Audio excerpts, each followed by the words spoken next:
kami bahwa hari ini Ustaz Abdul Somad hadir di makam itu, dan dari kemarin subuh beliau sudah keluar, tadi malam pulang sampai jam 2 hampir, subuh tadi sudah keluar lagi. Jadi kondisi cukup melelahkan. Saya berharap semua yang hadir bisa bekerja sama untuk tidak berdesak-desakan. Tidak usah maksa salaman. Silakan. Silakan. Tidak ada yang salaman waktu luas pulang. Tunjukkan bahwa tua dulu ini cinta ulama. Pergi ke pasar baru, jangan tinggalkan pasar lama. Orang tua tunggu orang-orang yang cinta pada ulama. Setuju? Walaupun cuma sebatas hatinya mudah-mudahan dipahami. Jadi nanti setelah pulang nanti tidak usah desak-desakan, tidak usah teriak-teriakan, tidak usah dorong-dorongan. Anda bukakan jalan, puas pulang dengan tenang. Insya Allah siang nanti di rute yang sudah disepakati, malam nanti di Tabligh Akbar, sampai nanti besok malam di Kota Palembang. Mudah-mudahan insya Allah dakwah beliau berkah untuk label, berkah untuk sukses. Dan saya ingin buktikan hari ini bahwa orang-orang tua dulu ini betul-betul cinta dengan ulama. Baik itu yang pakai pendek, pakai pendek itu yang mulai luar, yang pakai pendek itu Rasulullah salaman, ataupun yang tidak bukan panitia, semua tertib bukakan jalan, kasih salam sama Ustaz, salamin baik, cukup salam mustafahatil qulub, mustafahat dengan hati kita doakan beliau sehat afiat. Karena kalau salam ini ada kelar sampai Jumatan kayak tidak kelar salamannya. Untuk itu tidak ada yang perlu kita paksakan. Insya Allah mudah-mudahan berkah dalam Ustaz hari ini, dan mudah-mudahan semua bisa memahaminya. Semoga insya Allah kalau lepas datang Ustaz sekali ini cocok di masyarakat tua dulu, mudah-mudahan tahun depan ulang lagi. Insya Allah ya kembali. Wassalamualaikum warahmatullahi wabarakatuh. Terima kasih kepada Habib telah menyampaikan sambutannya. Mudah-mudahan ini ada hikmahnya. Berikutnya langsung kita dengar nasihat atau ceramah agama yang disampaikan oleh ulama kita, yaitu Profesor Dr. Ustaz Abdul Somad LCMA. Kami beri kesempatan seluas-luasnya biar yang bekerja masuknya agak siap, Pak. Terima kasih. Wassalamualaikum warahmatullahi wabarakatuh. Kepada beliau disilakan.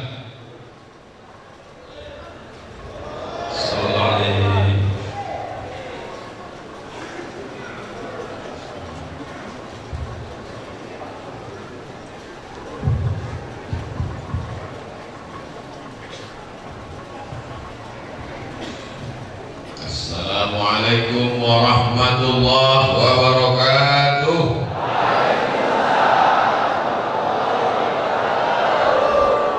Alhamdulillah wassalatu wassalamu ala Rasulillah sayyidina wa maulana Muhammad ibn Abdillah wa ala alihi wa sahbihi wa man da'a bi da'watihi wa istanna bi sunnatihi ila yaumil liqa'i rabbih.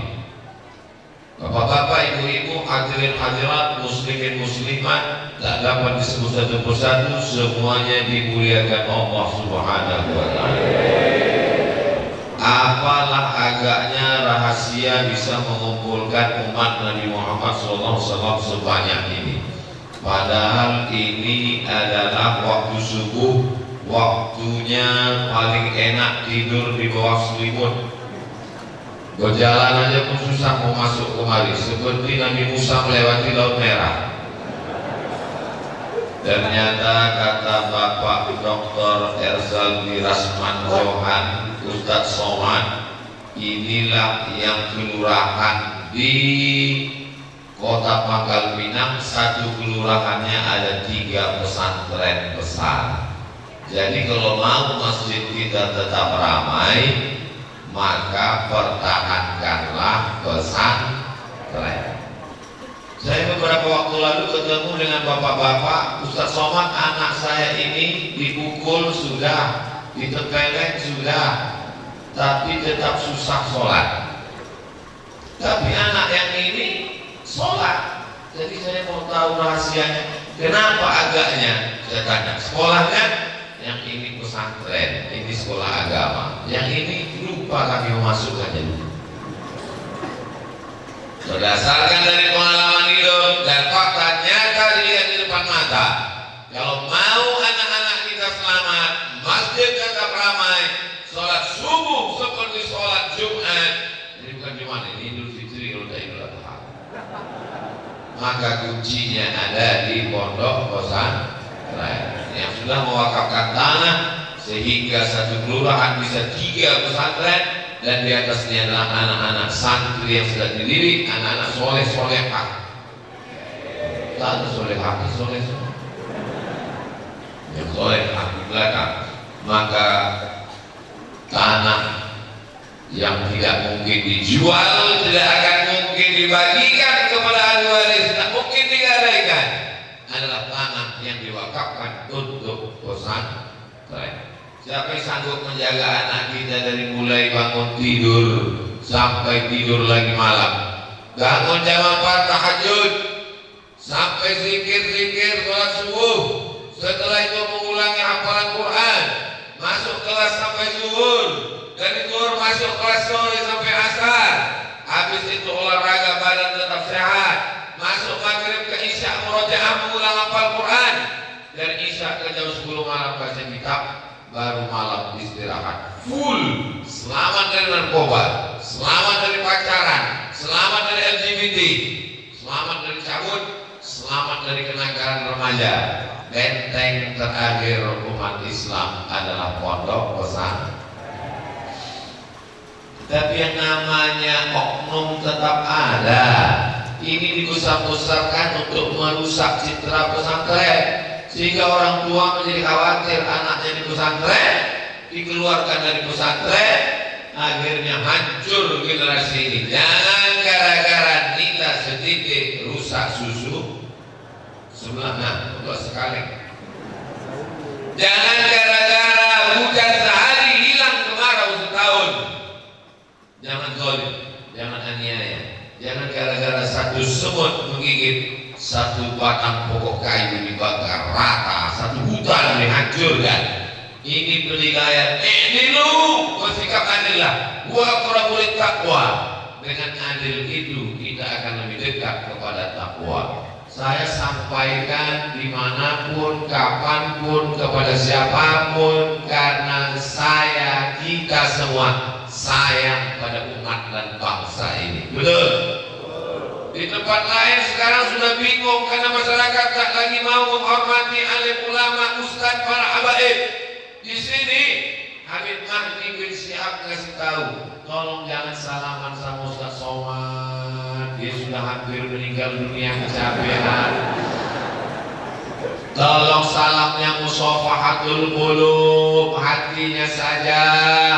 Kenapa?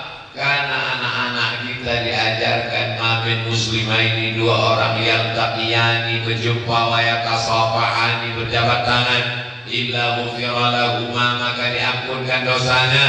Tasaqat dzunubuhuma, gugur dosanya. Kama tasaqat awraqus syajar, seperti gugurnya daun-daun kayu, tertanam di pikiran mereka, terpatri dalam hati mereka. Mereka ingin mengamalkannya. Tapi kalau diamalkan subuh ini, maka hancur leburlah Ustaz Abdul Somad. Maka dikuatkan lagi oleh Habib Mahdi, menghormati tak selamanya dengan musafahah. Akhirnya anak-anak pun bingung, yang mana yang betul ini? Semuanya betul anak-anakku. Yang disampaikan habaib zuriat Rasulullah SAW adalah betul.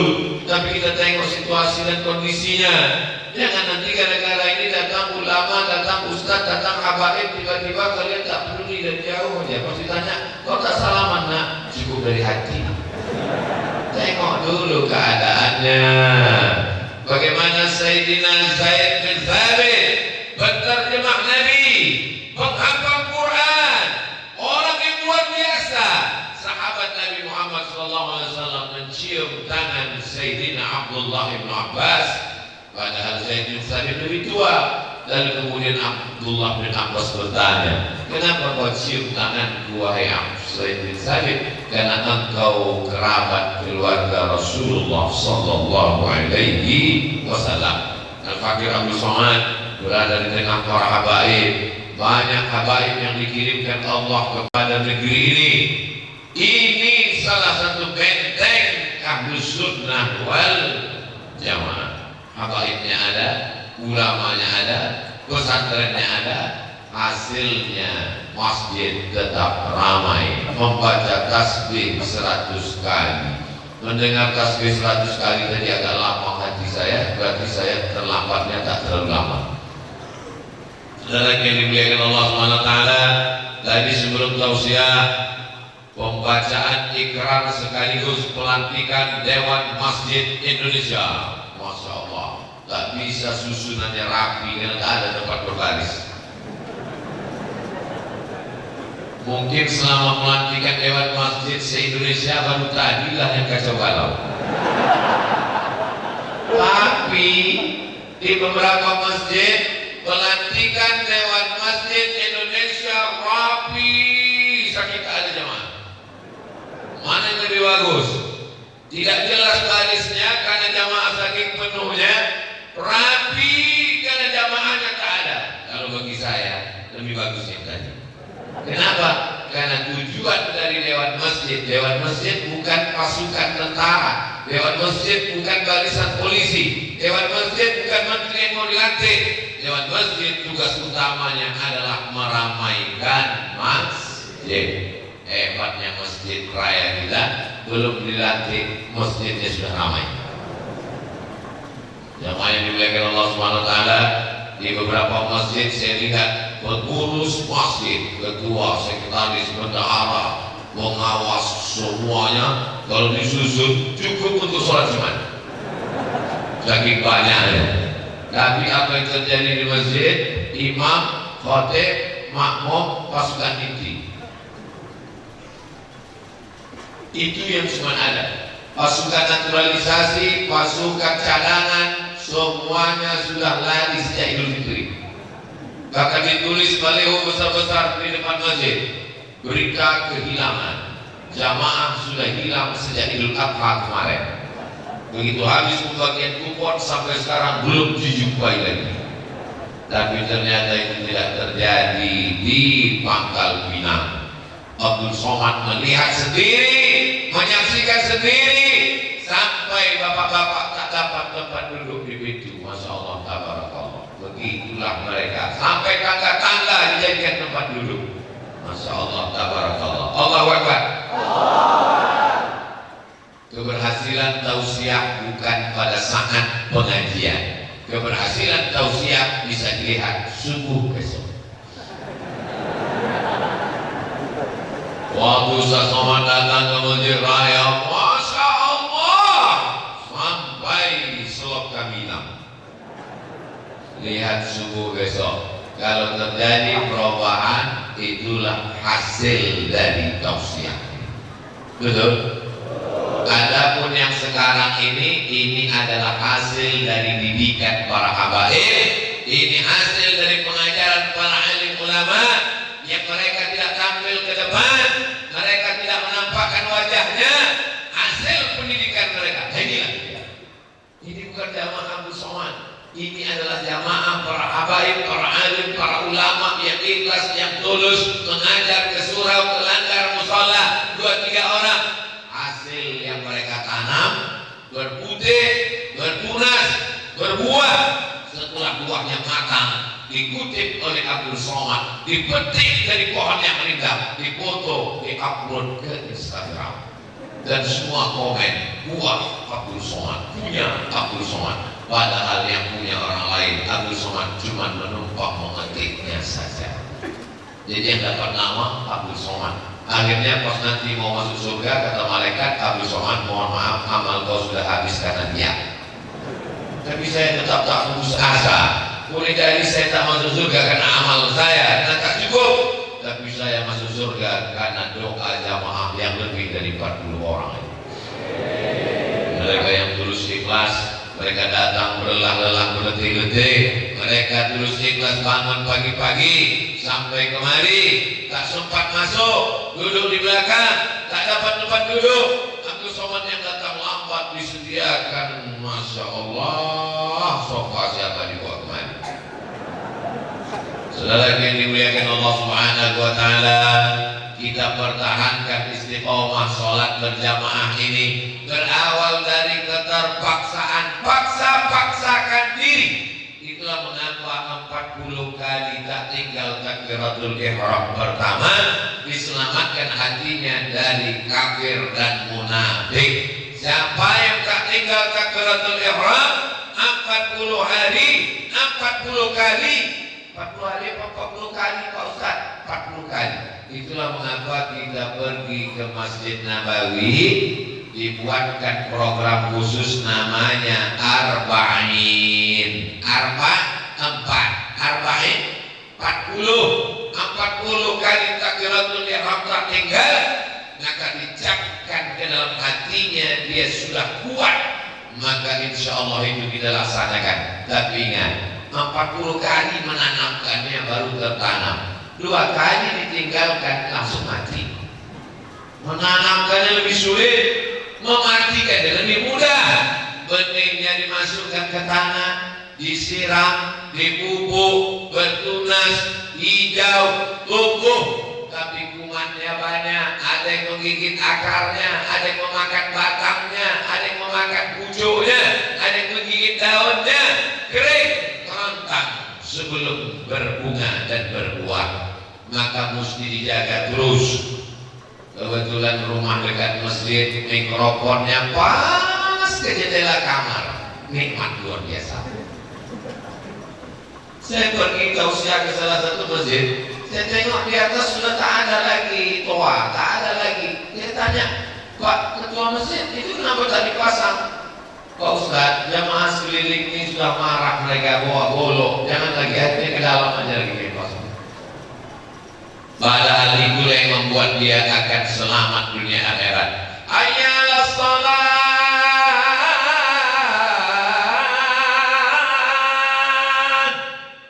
Masuk ke pangkai jatuh, langsung terbangun dia. Ini sudah 3 handphone dipasang saja. Paksa pergi tukang jam mencari jam yang bisa menyipak jam 4 kali. Saudara yang dimuliakan Allah Subhanahu wa taala, punya tanah di dekat masjid, punya rumah dekat masjid, langkah kaki pertama menghapus dosa, kedua mengangkat derajat. Ini kenikmatan luar biasa. Doakan anak-anak kita termasuk orang yang memakmurkan masjid. Sab'atun yuzilluhumullah, ada 7 orang yang dapat naungan Allah. Yaumala la dhilla illa dhilluh. Hari itu tak ada atap, tak ada kubah, tak ada tenda, tak ada payung. Siapa yang akan mendapatkan naungan? Rajulun, ada 1 orang. Bagaimana dia? Qalbuhu mu'allaqun fil masajid. Hatinya tergantung di masjid. Badannya boleh di kantor, badannya boleh di mabes, badannya boleh di pasar, badannya boleh di mall, tapi hatinya tergantung di masjid. Kalau sudah didengarnya suara azan, maka dia langsung segera, bahkan menunggu azan, duduk di masjid menunggu azan. Pak, kenapa cepat? Kata klinik servis masjid.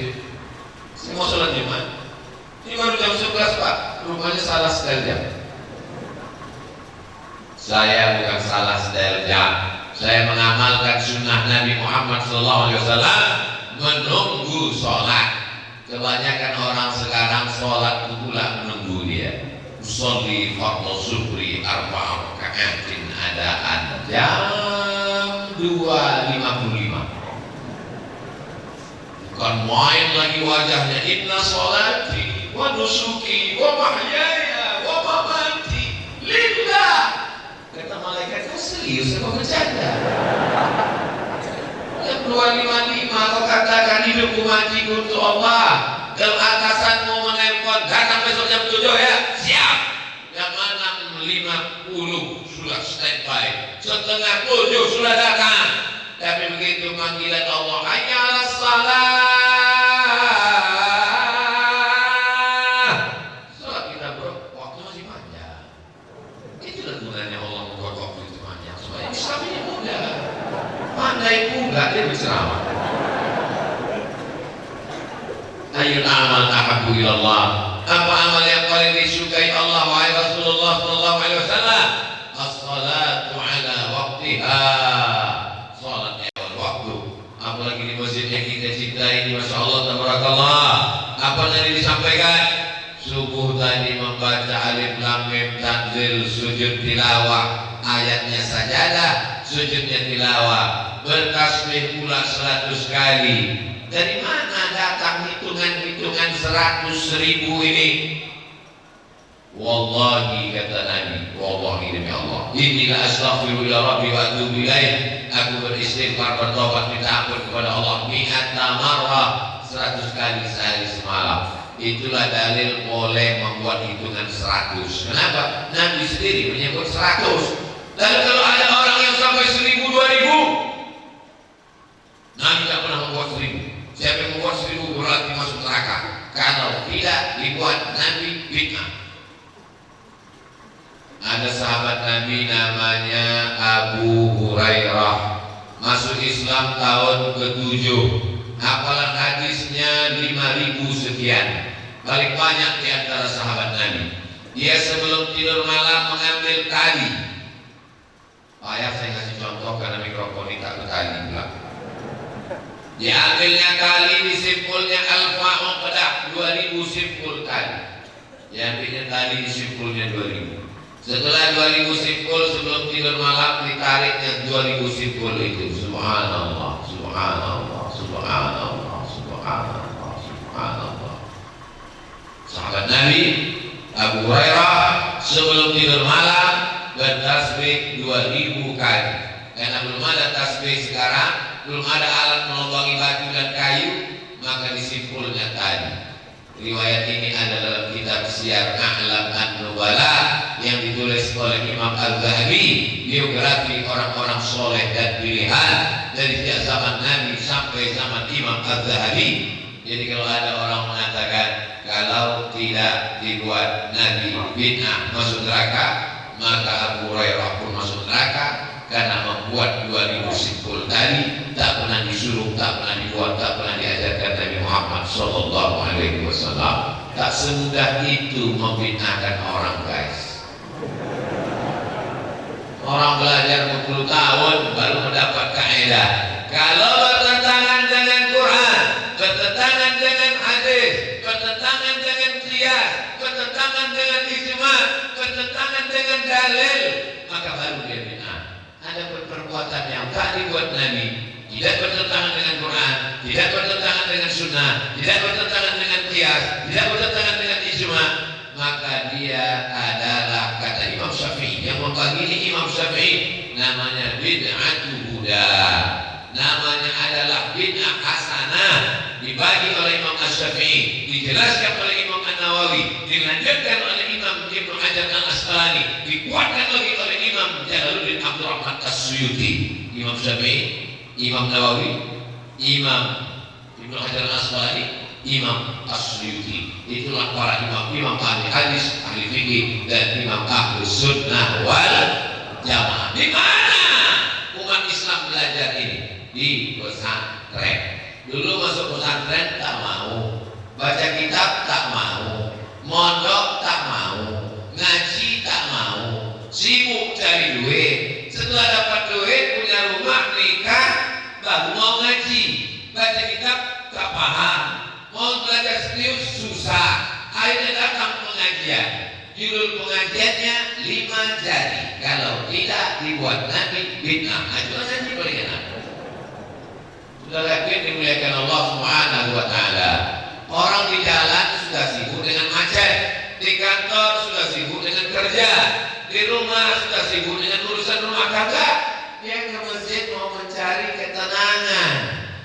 Tiba-tiba sampai di masjid pun dia tak tenang. Lalu di mana dia lagi mencari ketenangan? Keluar dari masjid, masuk dia ke karaoke, nyanyi dia lagi. Di sini kan sumber ketenangan.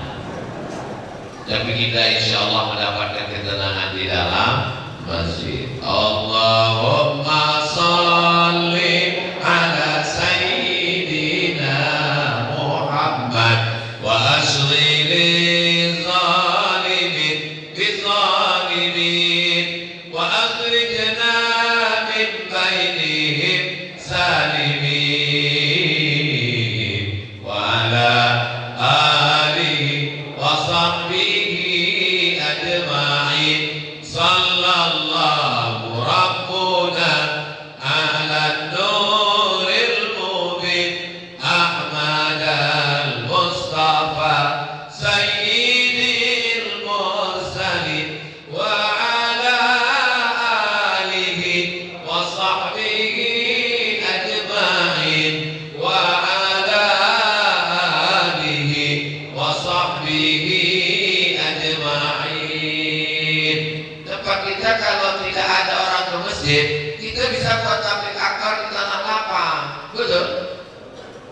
Akbar tanah lapang, judulnya bagaimana memakmurkan masjid. Kenapa dibuat di tanah lapang?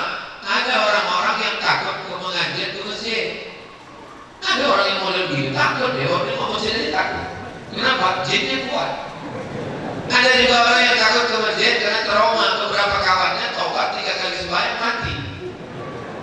Pengurus masjid pula menakut-nakuti. Udahlah banyak orang takut ke masjid, pas depan pintu letakkan keranda jenazah. Itulah mengapa Ustaz Somad kadang tabligh akbarnya di tanah lapang untuk menggarap orang yang belum familiar, belum tertarik ke masjid.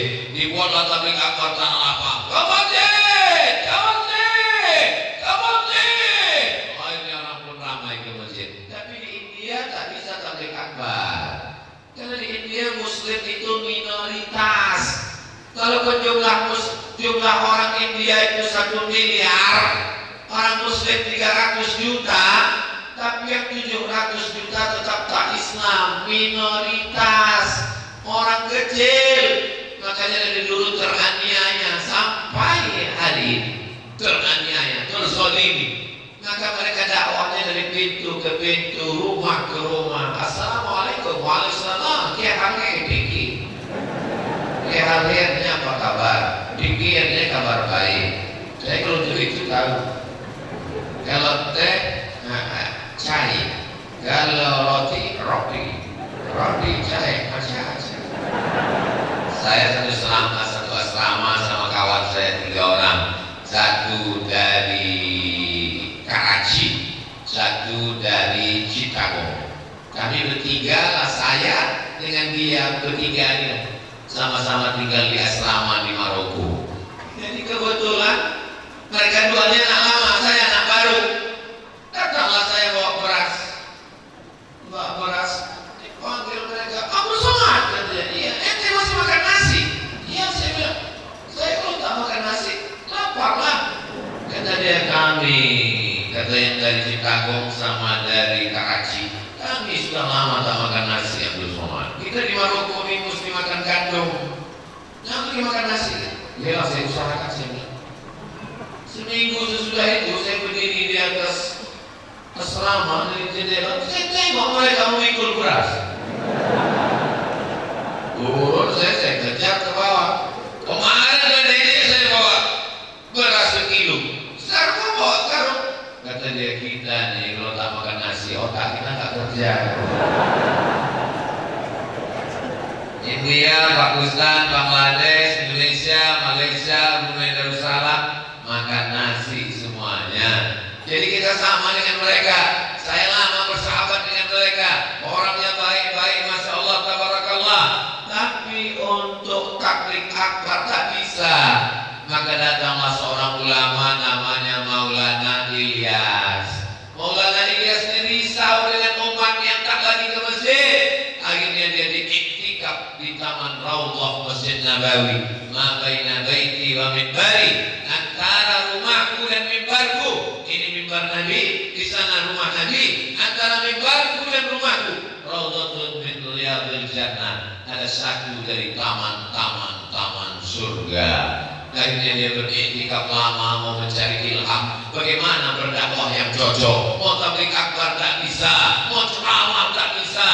Akhirnya dia berjumpa dengan Nabi Muhammad SAW.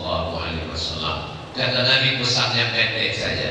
Kau berdakwah macam dakwah aku dulu. Setelah dia terbangun, dia bingung. Macam mana berdakwah macam dulu? Pas macam dakwah Nabi dulu. Bisa Nabi tabligh akbar macam ini? Mana bisa langsung ditangkap Abu Jahal Abu Lahab. Jadi kalau Bapak Ibu dengar berita saya tak bisa tabligh akbar di satu daerah, berarti di situ ada. Tak bisa tabligh akbar macam ini. Berdakwah macam aku dulu, kata Nabi. Akhirnya dia memahami makna berdakwah macam aku dulu adalah mengajak, mengetuk pintu ke pintu. Sejak itulah dia dengan murid-muridnya, Maulana Ilyas dengan murid-muridnya, mengetuk dari satu pintu ke pintu mengajak orang. Assalamualaikum, waalaikumsalam. Dan murid yang mengetuk pintu ke pintu itu sampai ke kampung kita, itu yang menyebabkan orang kampung kita mengamuk pintunya diketuk. Assalamualaikum Pak Haji. Waalaikumsalam. Ayo kita ke masjid Pak Haji. Saya yang bangun masjid itu. Karena saya bangun, maka saya tak mau ke sana lagi. Nah, duduk pula satu lagi. Assalamualaikum Pak, Waalaikumsalam. Ayo kita ke masjid Pak. Kau belum sholat, belum lahir, aku juga haji kau. Datang pula tukang mukul-mukul, kelempang. Assalamualaikum Pak tukang, Waalaikumsalam. Dunia akan berakhir Pak tukang, orang kaya mati, tukang-tukang mati. Ayo kita ke masjid Pak tukang. Berhenti kau ngajak, kalau tak boleh lempar boleh. Tapi dia tak pernah berhenti. Diketuknya pula pintu rumah polisi. Assalamualaikum, Waalaikumsalam. Kok kalau tak berhenti ngajak tembak kepala kau. Besok datang juga lagi. Lama-lama Pak polisi ini mendapat hidayah dan punya jabatan sebagai Kapolda. Selama dia jadi Kapolda di Riau, selama bertugas tidak pernah sholat subuh di masjid yang sama. Subuh ini masjid ini, subuh ini masjid ini, subuh ini masjid ini, subuh. Sampai dia akhirnya pindah tugas ke kota lain. Dan selama dia menjadi Kapolda, setiap subuh di masjid tempat dia sholat ramai semua. Kenapa? Takut anak buahnya.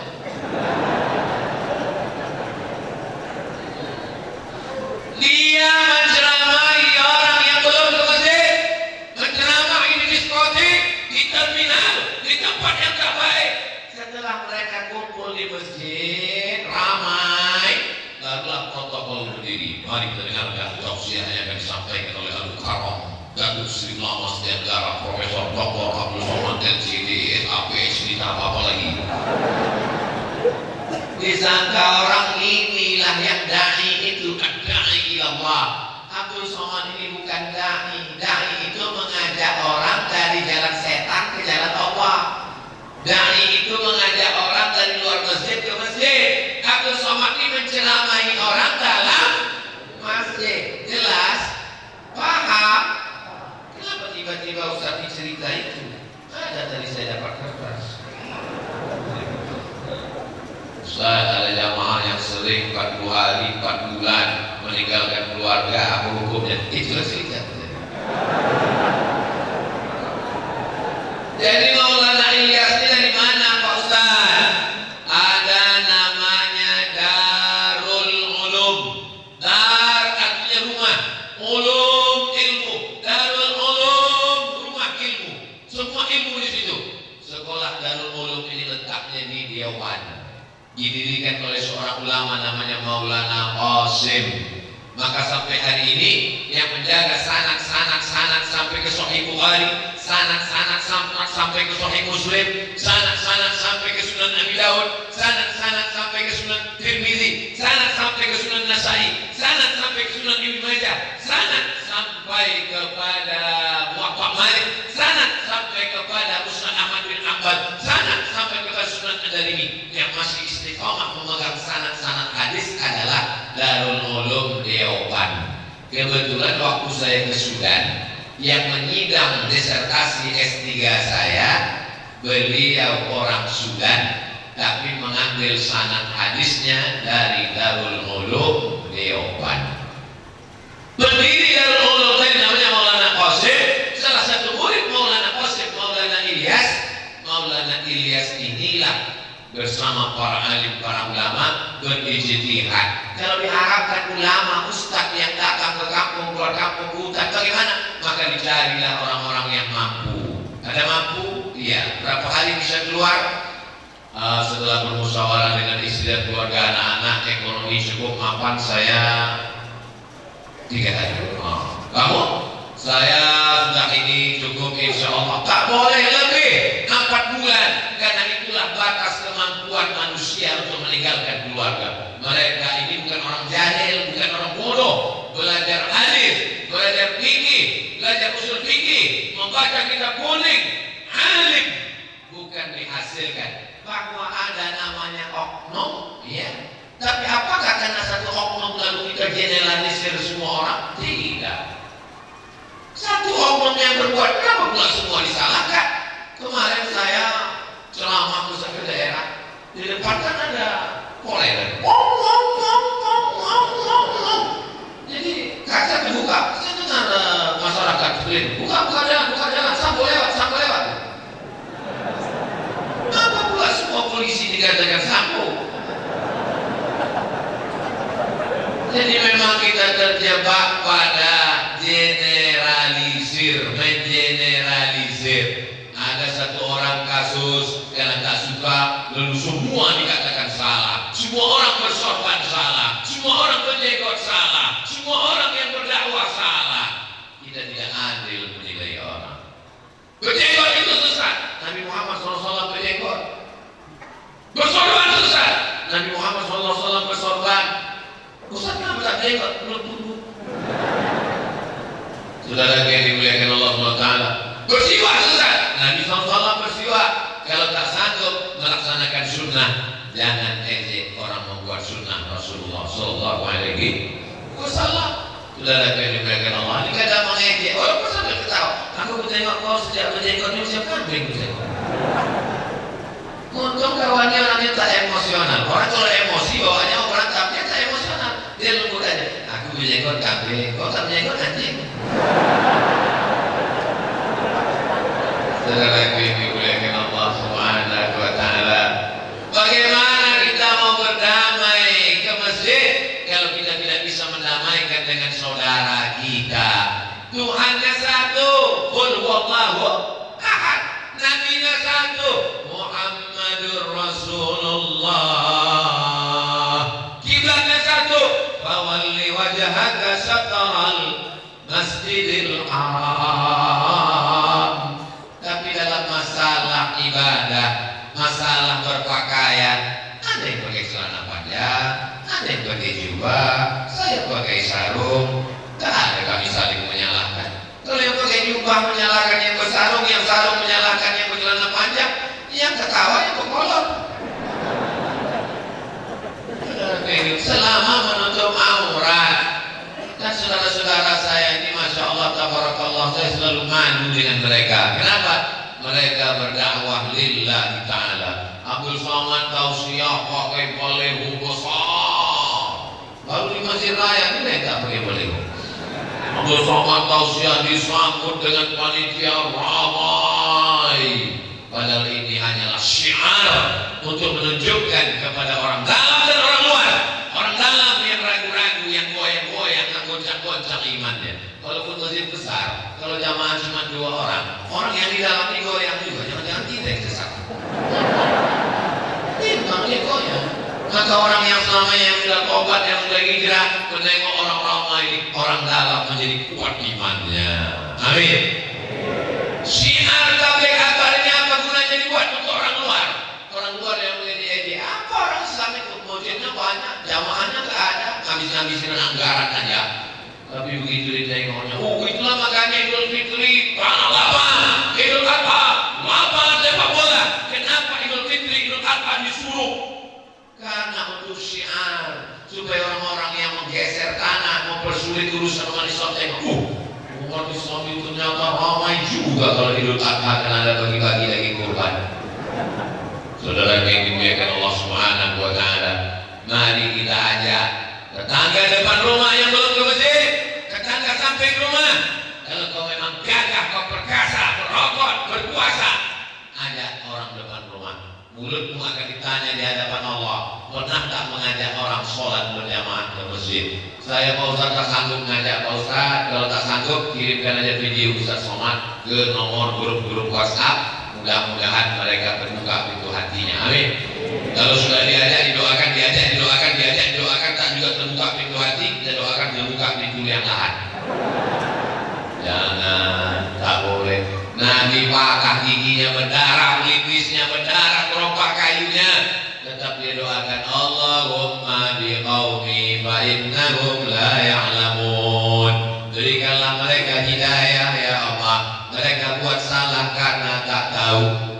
Ya Rasulullah, doakan supaya mereka mati semuanya, rata dengan tanah.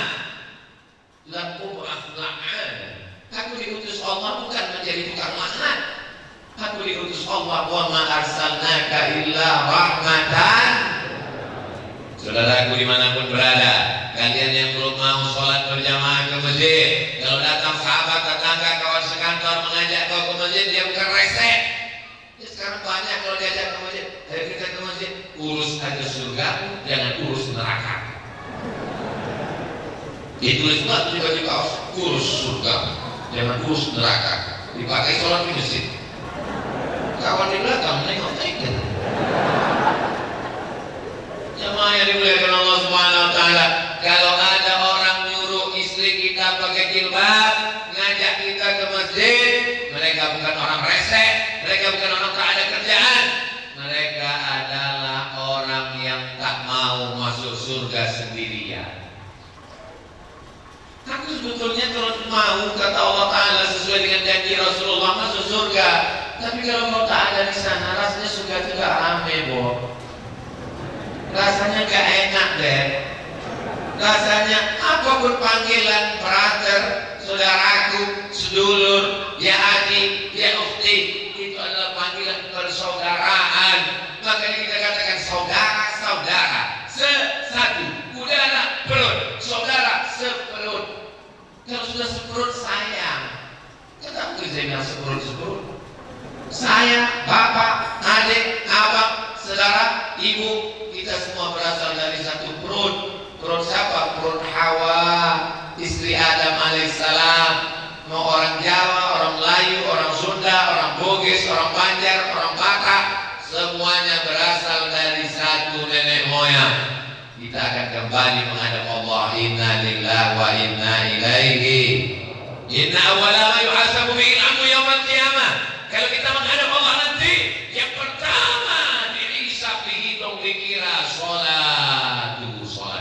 Kita sholahat sholahan amal kullu. Kalau sholatnya yang baik, selain amal ikut baik.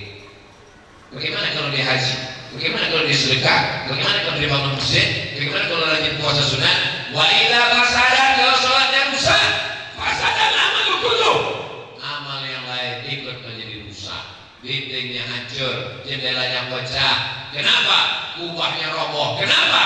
Karena tiangnya. Apa tiang Islam itu? As-salatu imaduddin. Banyak umur sehat badan, kita bisa sholat di Taman Raudhah insyaallah. 2.000 orang akan berangkat bersama Ustaz Abdul Somad dalam program Umroh Akbar Februari 2023 dalam kurung ongkos tanggung masing-masing. Di Taman Raudhah yang sebelah kiri tempat Nabi jadi imam mihrab tertulis, tengok nanti, as-salatu imaduddin, sholat tiangnya. Kenapa masih jadi kokoh berdiri? Tiang. 14 tiang yang menonjol. Abu Bakar, Umar, Utsman, Ali. Saudara yang dimuliakan Allah Subhanahu wa taala, kalau tiang ini sudah roboh, na'udzubillah, hancurlah Islam. Islam hanya tinggal nama, Islam hanya tinggal sejarah, Islam hanya tinggal slogan. Karena sholat tak dilaksanakan. Dari kecil terlonjak-lonjak, sudah besar terbawa-bawa, sudah tua berubah tidak. Maka bawalah anak ke masjid. Anak-anak jangan pelit, anak-anak ribut, maka dibuat anak-anak di atas. Anak santri kita di atas, Pak Ustaz dimuliakan. Ibu-ibu di mana? Ibu-ibu di belakang. Kenapa ibu-ibu tak dibuat di dalam? Karena kalau sampai ibu-ibu di dalam, banyak anak muda yang tak fokus. Sikit-sikit tengok. Ini ada teknis semua. Mengapa perempuan dibuat di belakang? Saudara yang dimuliakan Allah Subhanahu wa taala, kalau masjid ini masih ramai dengan anak-anak, 20 tahun akan datang, insya Allah masjid raya ini masih ada orang sholat berjamaah. Allahu Akbar. Ada anak-anak kantuk-kantuk lagi. Anak-anak di bawah ada anak. Kalau anak-anak masih ada di masjid, berarti umurnya sekarang 10 tahun, 20 tahun akan datang dia 30 tahun, dia akan menjadi gubernur, wali kota, kepala dinas, kepala badan, kepala kantor, dia akan menjadi pengusaha, polisi, tentara, lawyer, pengacara. Dia teringat kenangan masa kecil. Aku dulu selalu dibawa ayah ke masjid, maka mari kita membawa anak-anak kita ke masjid secara ulang. Tapi anak yang sekarang diajak ke mall, diajak karaoke, diajak sakau mabuk malam tahun baru, dia bilang ke kawannya, aku dulu selalu diajak ayahku mabuk malam, mari kita buat pesta mabuk bersama. Apa yang kita lakukan sekarang, apa yang kita tanam sekarang, itu yang akan kita petik nanti memikul. Apa yang ditanam itu yang akan dipetik. Bapak ibu yang subuh ini membawa anak, sayang anak bangun-bangunkan, sayang anak pukul-pukulkan, sayang anak bukan pukul karena marah, tapi karena ingin sayang. Maka tak boleh berbekas, tak boleh patah, tak boleh lebam, tak boleh pada alat vital, hanya memberikan sekedar efek jerah. Kata Nabi, muru auladakum, suruh anakmu salat wa hum abna'u sab'a sinin, umur 7 tahun. Wadribuhum fil asra, pukul umur 10 tahun. Bukan pukul marah, tapi pukul supaya dia sholat. Kita ingin bangun kita tengah malam, ketika kita tengok pintu kamarnya terbuka. Kenapa pintu kamarnya terbuka? Kenapa anak ini belum tidur juga jam 2 malam? Besok mau berangkat lagi pengajian. Begitu ditengok pintu kamar, rupanya terdengar suara Bismillahirrahmanirrahim. Ar-Rahman. Itu tak terbayar dengan apapun. Kalian yang anak-anak muda belum nikah, makanya jangan terlalu lama jomblo, cepat punya anak. Nanti kalian rasakan. Itulah makna doa Rabbana min azwajina wa dzurriyyatina qurrata a'yun. Berikan kami keturunan yang sejuk di pandang mata. Saya Pak Ustaz, ini kata jamaah, saya Pak Ustaz, habis harta saya ini semua biarlah Pak Ustaz, tak terbayar sejuknya mata dan hati saya menengok anak-anak saya ini sholat, anak laki-laki sholat, anak perempuan berjilbab panjang, mencium tangan, taat pada orang tua. Tapi kalau sudah menengok anak bercelana sempit, baju terbuka, rambutnya macam sarap tawon, diikat pula macam-macam, dicat 3 warna, duit habis. Apalah gunanya mengandung 9 bulan 10 hari, menyusukan 2 tahun lamanya, sia-sia tak bermakna. Mudah-mudahan anak-anak kita semuanya menjadi anak-anak yang soleh dan solehah. Pak Ustadz, ketika saya membaca Asmaul Husna, pada bacaan Ya Nur berulang-ulang, Ya Nur, di situ kuburan terbuka dan pasirnya jadi merah, jadi api, panas, terkejut dan takut, ngeri. Saya bayangkan bagaimana nanti manusia masuk ke dalam kubur. Saya seorang nenek pernah bertemu Ustadz dalam mimpi, bersalaman dan berbincang. Ujungnya ini ya, boleh minta nomor handphone Ustadz? Minta nomor handphone tim, nanti ada yang mau ibu tanyakan, saya jawab pakai voice note, voicemail, pokok apa saja kasih tahu sama tim. Timnya menyampaikan semua insya Allah. Adapun tentang kita melihat dalam mimpi, kata Imam Ibnu Sirin, apa takwilnya kalau kita mimpi jumpa Habib, jumpa ulama? Berarti kita sejalan dengan Habib itu. Kalau yang jumpa kita itu adalah Habib ulama, berarti kita sejalan dalam Ahlus Sunnah wal Jamaah. Kalau antara tidur dan jaga, dibilang tidur tidak, dibilang jaga tidak, tiba-tiba nampak terkelebat, nampak kuburan, nampak masjid. Kubur itu apa maknanya? Kubur artinya nasihat sesuai dengan ayat Al-Haakumut Takatsur hatta zurtumul maqabir, supaya kita jangan lalai dengan kehidupan dunia, ingat kubur. Tapi jangan gara-gara ingat kubur balik dari sini bawaannya mau mati aja. Saya tak mau orang Pangkal Pinang lalu ekonominya turun gara-gara ceramah Abdul Somad, toko-toko tutup, kebun-kebun ditinggalkan. Kalau ditanya kenapa toko ditinggal, kebun ditinggal, kita semua akan mati. Justru karena kita mau mati, itulah makin semangat cari duit, bangun pondok pesantren, buat taklis Quran gratis, bangun masjid sebanyak-banyaknya. Jangan mati sebelum bangun masjid. Setuju? Cari duit bukan untuk dunia, cari duit untuk akhirat. Rabbana atina fid dunya hasanah wa fil akhirati. Kalau ada orang Islam meninggalkan dunia, salah, karena kita disuruh meminta dunia. Rabbana atina fid dunya. Doa keluar masjid bukan meninggalkan dunia. Allahumma inni as'aluka min fadlik, kasih aku rezeki, kasih aku rezeki. Kenapa doa keluar masjid minta rezeki? Karena kita keluar masjid mencari rezeki, rezeki yang didapat untuk menolong agama Allah. Hai orang kaya, silakan cari duit, masjid jangan lupa. Silakan cari dunia, dibawa bekal untuk akhirat. Jelas? apakah sah menikah dengan wanita hamil?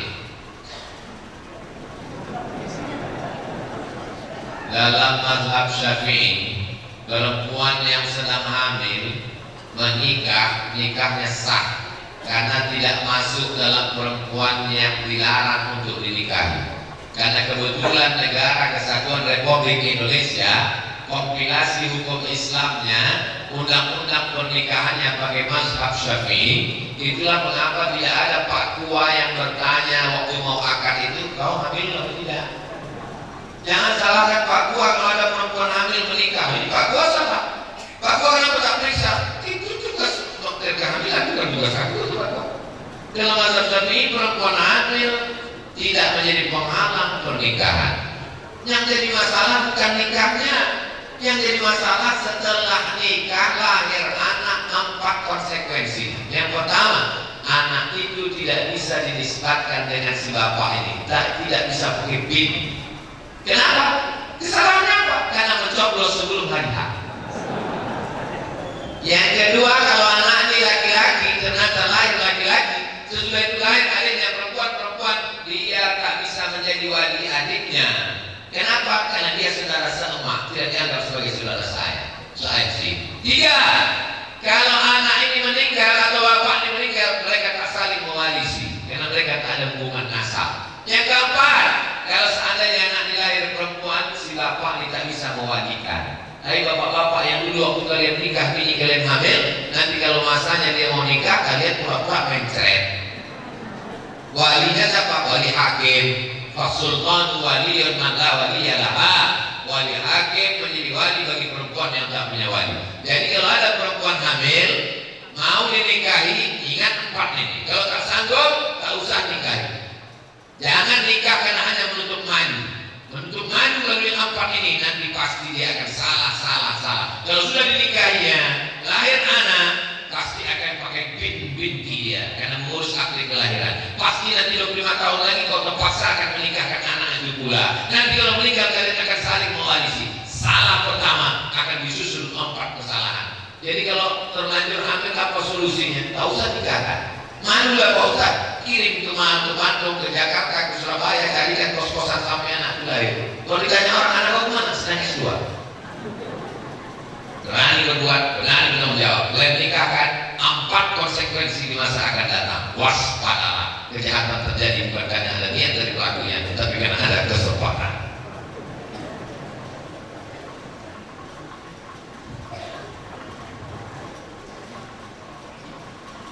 Saya punya tanah 5.000 meter, diambil tetangga 2.000 meter.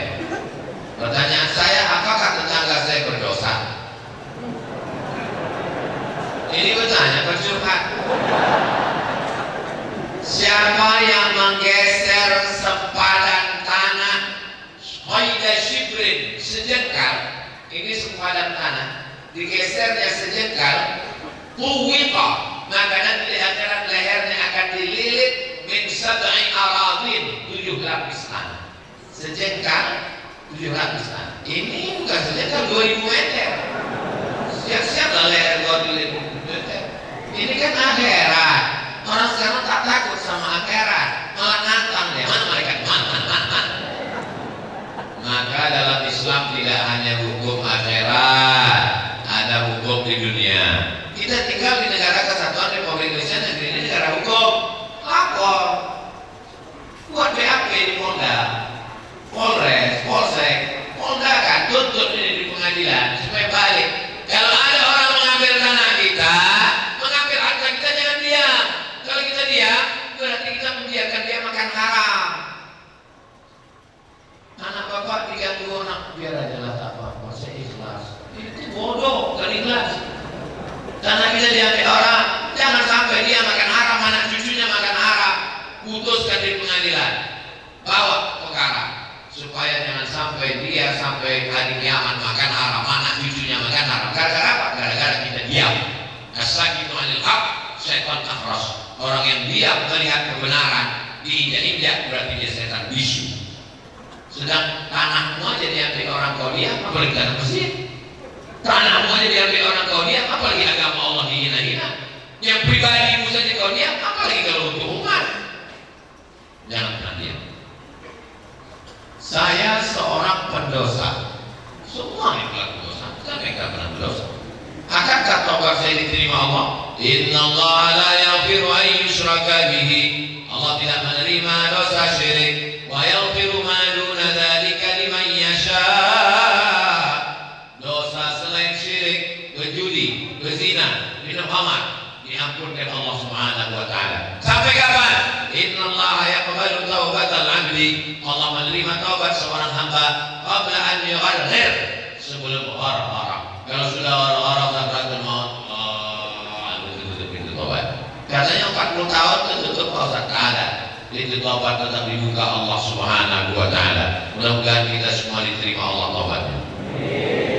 Syarat taubat pertama an-nadamu fil qalbi, menyesal.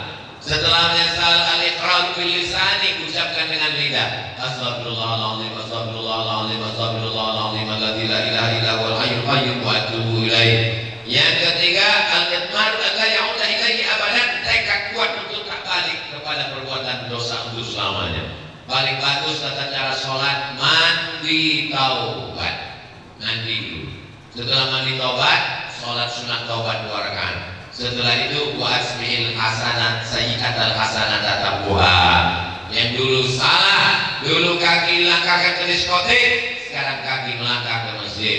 Dulu uang dipakai beli khamar, ganja, sabu-sabu dan narkoba, sekarang dipakai untuk tahfiz Quran, pondok pesantren dan masjid. Dulu mata menengok yang haram, sekarang dipakai untuk memandang para habaib alim ulama membaca Quran.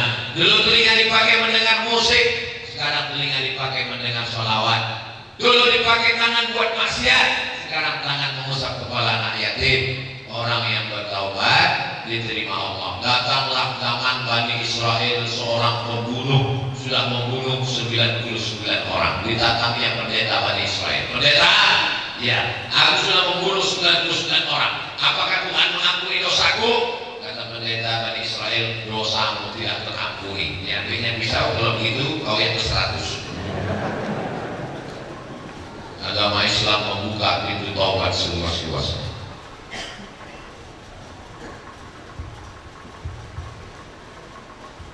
Dulu saya pernah durhaka kepada orang tua saya, sekarang kedua orang tua saya sudah meninggal. Bagaimana kedua orang tua saya bisa mengampuni saya, sedangkan kedua orang tua saya sudah meninggal dunia? Yang pertama, doa. Rabbi firli wa liwalidayya warhamhuma kama rabbayani. Yang kedua, sedekah. Ya Rasulullah, ummi matat, mak saya meninggal, apa atas satu anha? Kalau aku bersedekah pahalanya sampai apa tak sampai? Kata Nabi, pahalanya sampai. Ayu sedekah tu afdal? Apa sedekah yang paling afdal? Kata Nabi, safiul ma, memberikan air minum. Cari pesantren yang tak ada sumur bor, yang tak ada WC, yang kurang untuk mandi, sholat dan memasak, buatkan sumur bor di situ. Kalau sumur bor sudah ada, buatkan toilet, WC, tempat mandi. Kalau sudah ada, buatkan gelas. Tak sanggup, kasih pasir batu bata. Tak sanggup semen, kasih batu bata. Tak sanggup, batu kerikil. Tak sanggup, pasir. Tak sanggup juga, mati aja lah. Yang ketiga, baca Quran. Kata Imam Nawawi dalam Riyadhus Shalihin, dalam Al-Azkar, wa in khatimul Qur'ana, kalau sanggup menghatamkan 30 juz. Kalau tak sanggup, khatam Quran. Likulli syai'in qalbun, segala sesuatu punya hati. Wa qalbul Quran Yasin, hatinya Quran Yasin. Tak sanggup baca Yasin, sependek-pendeknya untuk almarhumah ya Al-Fatihah. Al-Fatihah pun tak sanggup juga, jelas sudah kemana arah. Yang keempat, menyembelih hewan kurban. Allahumma hadza an Muhammad wa ali Muhammad. Kusembelih kurban ini untuk Muhammad sallallahu alaihi wasallam dan keluarga. Itu dalil boleh berkurban untuk almarhum ayah, almarhum emak. Ini 2,5 juta untuk aku, ini 2,5 juta untuk almarhum ayah emakku. Yang kelima, umrah dan haji. Labbaik Allahumma syukrumah. Kau menghajikan siapa? Aku menghajikan hajikan subuh rumah. Kau sudah haji apa belum? Belum. Hajikan dulu dirimu baru hajikan subuh rumah. Ada duit berangkat ke Makkah, hajikan. Haji belum, umroh. Labbaik Allahumma umrohan fulan bin fulan, ku umrohkan. Doakan mereka. Mudah-mudahan Allah mengampunkan segala silap salah dosa kita insyaallah. Habis kertas nih. Ustaz, apa hukumnya main uang alisan? Kita berkumpul 10 orang. 100. Lalu kemudian duit kita pun digoncang. Goncang, gulung keluar nama saya. Berarti saya mendapat 1 miliar lah, 100 juta. 100 juta, 1 miliar dapat. Akadnya apa arisan itu? Kalau ditanya orang, apa akad arisan itu? Arisan itu akadnya hutang. Dapat saya 1 miliar, sebenarnya dapat saya 900, karena 100 duit saya. Jadi sebenarnya saya berhutang kepada 9 orang. Hutang. Makanya kalau ikut arisan itu berarti hutang sebenarnya. Kalau mau ikut arisan, yakinkan jantung sehat. Karena takutnya tak keluar, tak semangatnya mati. Dia tak dapat nyawa ya. Kalau begitu model arisannya akarnya hutang, tak masalah. Tapi kalau datang orang ke rumah kita menawarkan ikut arisan, pesertanya tak jelas tak berapa orang, pesertanya tak jelas tak siapa saya, mau pinjam 100 juta, nanti yang diterima cuma 95, alasan yang 5 juta operasional itu bukan arisan, itu lintah darat berbaju arisan. Jelas? Caranya beda. Kalau lintah darat yang tak pakai baju arisan, pinjam 100, bayar 110. Kalau dia tak begitu, pinjam 100, yang duit balik ke kita 90, yang 10 dia bilang operasional, betulnya itu bunga. Makanya yang balik ke kita cuma 90. Menengok pahamnya Ustaz pernah juga belum? Hati-hati jangan terjebak pada riba. Maka masjid mesti punya baitul mal wa taqwil. Makanya jangan cuma perhatikan orang sholatnya, perhatikan juga makannya. Jangan kita hanya bertanya, udah sholat. Adakah di antara kita yang bertanya, udah makan? Karena Islam mengajarkan afsyus salam, tebarkan salam. At'imut ta'am, kasih makan.